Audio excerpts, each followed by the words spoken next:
महाराष्ट्रातील ताज्या घडामोडी पाहण्यासाठी आजच आपल्या न्यूज 15 मराठी या चॅनलला यूट्यूबवर सबस्क्राईब करा।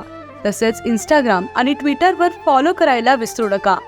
न्यूज 15 मराठी, आवाज जनसामान्यांचा। परमात्मा ही आहे राम, श्री राम जय राम जय जय राम, सगुणात ही आहे राम, श्री राम जय जय राम।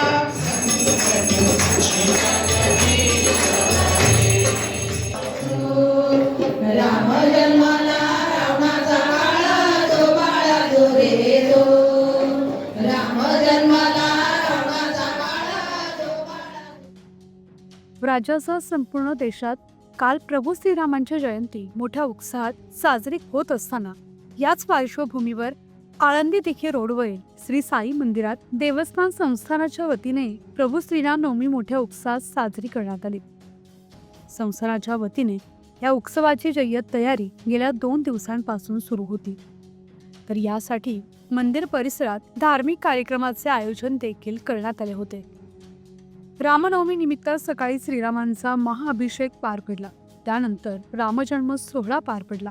त्यावेळी रामजन्म सोहळ्याला परिसरातील हजारोंच्या संख्येनं भाविक भक्त उपस्थित होते। तर रामजन्म सोहळा पार पडल्यानंतर भाविक भक्तांना श्रीरामांच्या दर्शनासाठी मंदिर खुले करण्यात आले।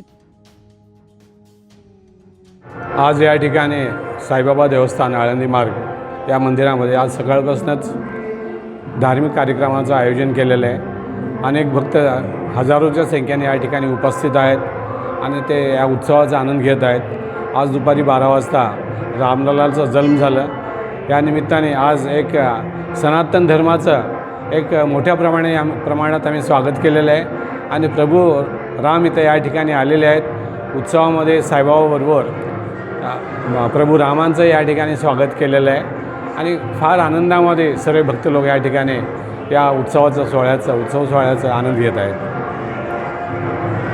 ठिकाणी गेले 2 दिवसापासून मोठ्या प्रमाणामध्ये जय्यत तयारी केली जात होती। कालपासून या ठिकाणी अखंड पारायण त्याचं आयोजन केलं होतं। आज सकाळी 7 वाजता त्या पारायणाची समाप्ती झाली आणि कालपासूनच आम्ही ह्या उत्सवाचा आनंद घेत आहोत आणि भक्तांनी त्याचा आनंद चेहऱ्यावरती जे आनंद व्यक्त करत होते, तर त्याचं फार एक मोठ्या प्रमाणामध्ये आम्ही इथं या ठिकाणी ते पाहायला मिळतं।